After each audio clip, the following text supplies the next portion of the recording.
প্রধানমন্ত্রী আবাস যোজনায় ঘর প্রাপকদের হাতে অনুমোদন পত্র তুলে দিলেন মেয়র। শনিবার আগরতলা পুর নিগমের ৩৬ নং ওয়ার্ডে এক অনুষ্ঠানের মধ্য দিয়ে ওয়ার্ডের যে সকল সুবিধাভোগী প্রধানমন্ত্রী আবাস যোজনা প্রকল্পে ঘর পেয়েছে তাদের হাতে অনুমোদন পত্র তুলে দেওয়া হয়। অনুষ্ঠানে পুর নিগমের মেয়র দীপক মজুমদার, ওয়ার্ডের কর্পোরেটর সহ অন্যান্যরা উপস্থিত ছিলেন। মেয়র দীপক মজুমদার জানান, যাদের মাথা গোঁজার মতো ঘর নেই তাদেরকে প্রধানমন্ত্রী আবাস যোজনা প্রকল্পে সরকারিভাবে ঘর প্রদান করা হচ্ছে। তারই অঙ্গ হিসেবে পুর নিগমের ৩৯ নং ওয়ার্ডের যে সকল বাসিন্দারা পাকা ঘর নেই তাদেরকে সরকারিভাবে ঘর প্রদান করা হয়েছে। এই দিন সুবিধাভোগীদের হাতে অনুমোদন পত্র তুলে দেওয়া হয়েছে যাতে তারা ঘর নির্মাণের কাজ শুরু করতে পারে।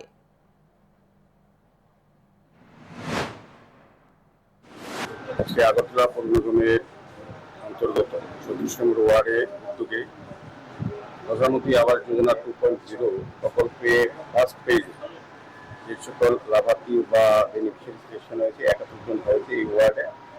আজকে তাদের থেকে ৩৫ জনের প্রথম ৩৫ জনকে একটা প্রদান করা হচ্ছে, কাগজ দেওয়া হবে যাতে তারা কাজ শুরু করতে পারেন এর মধ্যে।